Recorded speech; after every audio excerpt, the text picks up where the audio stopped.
magaalaa isaatii kanaaf yookaan sirna qubeelaa isaatii raawwateetti jira.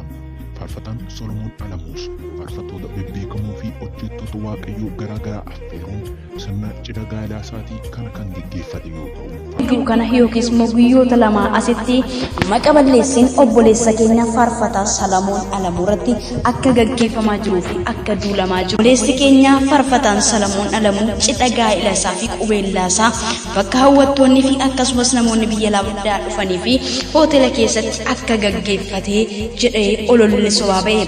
Obboleessi abjuun koo raawwate milkiin koo siin tole dhahaan darbatames nan kaasne mogolee. Nagaan waaqayyoo isiniif haa baay'atu hordoftoonni Saaroo Entertainment biyya keessaa fi biyya alaa kan jirtu nagaa keessan anis nagaan waaqayyoof haa galatu. Ergaa atattamaa fi akkasumallee ariifachiisaa isiniif qabadhee dhufeera. Egaa akkuma beekamu gidduu kana yookiis immoo guyyoota lama asitti maqa balleessiin obboleessa keenya faarfataa Solomoon Alamuu irratti akka gaggeeffamaa jiruu fi akka duulamaa jiru namoonni muraasni quba qabdu, namoonni quba hin qabaanne illee amma quba qabaachuu qabdu. Obboleessi keenya kun nama jaallatamaa fi nama kabajamaa, warroonni biyya lafaa fi akkasumallee amantoonni waaqayyoo nama isa dinqisiifatanii fi nama isarraa fakkeenya gurguddaa fudhatanii fi ijaa fi adda duree dhalootaati. Akkasumas nama lafaa ol dhufaa fi akkasumas kichuu ol adeemaadha.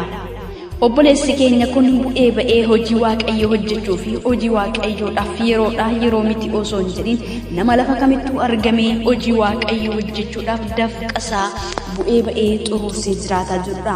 Egaa akkuma beekamu obboleessa keenya kanarratti maqa balleessiin guyyoota lamaan darbee sooshaal miidiyaa keessaa toora yuutuubiidhaan wanti irratti raawwatee akkas jedha. Obboleessi keenya faarfataan Solomoon Alamuu cidha gaa'ela isaa fi qubeellaa isaa bakka hawwattoonni fi akkasumas namoonni biyya alaa dhufanii fi hoteela keessatti akka gaggeeffatee jedhee ololli sobaa ba'e. Obboleessi keenya jalqaba irratti dhimma inni itti hoteelatti gaggeeffatuu fi sirna gaa'elaan qabu. Sababiin isaa inni mucaa ifaatii akkasumas mucaa Kiristoosii mana waaqayyoo fi mana abbaasaa keessatti sirna gaa'ela isaa gaggeeffata malee hoteela keessatti sirna gaa'elaa wanta inni gaggeeffatuu fi tokkollee raawwatee hin jiru.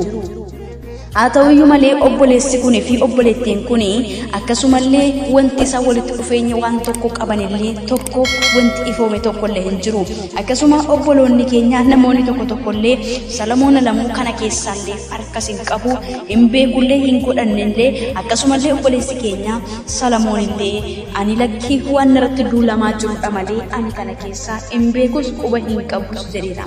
Namni maqa balleessii kana qindeesse immoo sagalee orjinaala osoo hin taane saawundii cheenjerii yookiis immoo voice cheenjeriidhaan sagalee isaa sagalee guddaa fi korrisaa gochuudhaan maqa balleessii obboleessa keenya kanarratti raawwate. Sababiin isaa immoo otoo orjinaala ta'eetii qabamuu danda'a, baramuu danda'a. Yeroo sana immoo rakkoodha waan ta'eef sooshaal miidiyaa ittiin guddisuuf jecha sagalee jijjiiree maqaa obboleessa keenyaa fi akkasumas footooshooppii qindeessuudhaan obboleettii keenyaa wajjin walitti hamachuudhaan obboleessi keenya sirna gaa'ela isaa yookiis immoo sirna qubeellaa isaa gaggeeffateera waan jedhu oduu sobaa toora yuutuub irratti maxxanseera. Ani kan isiniin jechuu barbaadu obboloonni keenya sabskiraayib gootanii hordoftanii sammuutti hanga isin jirtanii anaaf gaaffiidha. Isa qofa osoo hin taane wantoota inni chaanaal irratti maxxansaa jiru hundisaa olola sobaa fi oduu sobaadha. Ayyeen ajjeefameera akkasumallee Abiy Ahmed illee ajjeefameera guyyaanni gara reeffaan gara biyya isaatti galaa jiru wanti jedhu sooshaal miidiyaa keessaa yuutuub isaarratti argama. Obboleessa keenya qofa maqa balleessa osoo hin taane wanti achirratti faacaa jiruu fi irratti hojjetamaa jiru hundisaa oduu sobaan kan guutedha. Akkuma kanallee namni sabskiraayib godhee hordofullee akkasuma maatii sobaa fi abbaa sobaa fi akkasuma immoo haadha sobaatiin hojjennee wanti nu daangessu hin jiru. Dhugaan osoo guutee lafa jiru akkamitti namni soba sabskiraayib godhee dhaqee daawwatee akkasumas koomentii barreessuu danda'a. Anaaf iyyuu gaaffiidha. Egaa akkuma beekamu obboleessa keenya Farfataan Salamuun Alamuun jaallatamaa fi kabajamaa nama ola deemaa ijoollummaa nama qabudha malee gaa'ela dhaabbachuudhaafis nama jedhes miti akkasumallee saba Waaqayyoo dhoksee qofaatti wanta inni gaa'ela dhaabbatuu fi hoteela keessattis wanta inni gaa'ela dhaabbatuuf tokkollee raawwatee hin jiru. Wanti isin beekuu qabdan saba Waaqayyoo osoo obboleessa keenya irra hin dhagahin olola sobaa kana sheer gootanii koomentii gootanii akkasumallee jala teessanii dhaga'uun isin hin barbaachisu. Viidiyoo tokko gaafa daawwattan immoo sagaleen sun oriijinaala moo akkamii dhugaadha moo soba jedhaati adda baafadhaa sana booddee odeessaa. Yoo odeeffannoo biraa dabarsuu barbaaddan illee madda qabatamaa fi waan dhugaa ta'e waan bor lubbuu keessanii fi aarsaa isin hin kaffalchiif hojjedhaa. Obboleessi keenya kanarratti Farfataa Salamuun irratti yoo olola sobaa dabarse yoo wanta inni argatu subscribe fi saantiba argata. Garuu sanyii inni har'a facaasaa jiru borimmoo gufuu itti ta'ee isuma rakkisee isuma dhiphisuu danda'a. Haa ta'uyyuu malee wanti kun yoomiyyuu galmaan nama hin ga'u. Of dandeessee erga ofitti amantee hin hojjetu taate bara kee guutuu sobaa fi sobatti hirkattee sobaan of goyumsaa jiraachuun kee waan hin oolledha. Yoo ofitti amantee hojii tokko hojjette dhimmate chaayinaallee kee hin guddannee fi sooshaal miidiyaan kee hin guddanneef tokko raawwatee hin jiru.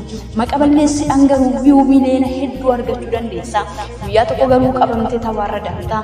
Sana qofa miti guyyaa tokko garuu waan facaaftee kana haammattee salphinni guddaan sitti dhufuudhaaf jira. Yeroo sana garuu dhiyeessa dhaxxoo fi maal akka deebistu qopheeffachuun sirra jira.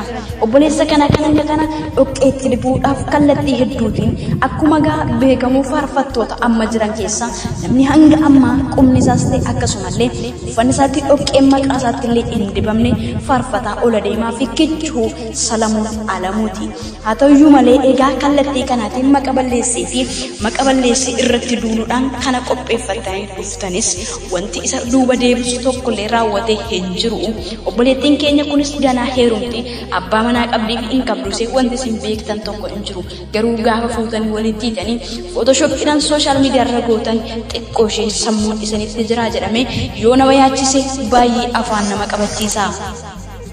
Walitti dhufeenya jara kanaa osoo homaa tokko hin beekin akkasumallee oduu sobaatiin sooshaal miidiyaa irra fiiguun boriif akkasumallee dhalootaaf illee sirrii miti. Waan dhaloota barsiisuu fi waan dhaloota barbaachisu kumaatamni hedduun osoo guutee lafa jiru oduu sobaatiin maaliif saba burjaajessitu?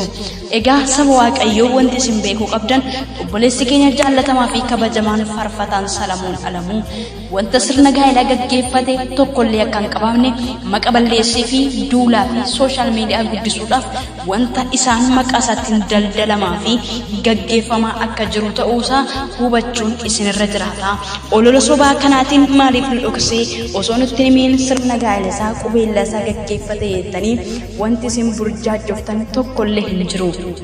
Sababiin isaayyuu dhugaan lafa jira waan ta'eef dhugaan qallattuu cituu hin dandeessu. Kanaafuu obboleessi keenya kun wanta sirna gaa'ela isaa dhaabbate tokkollee hin qabu. Waan dhaggeeffataniif guddaa galatooma.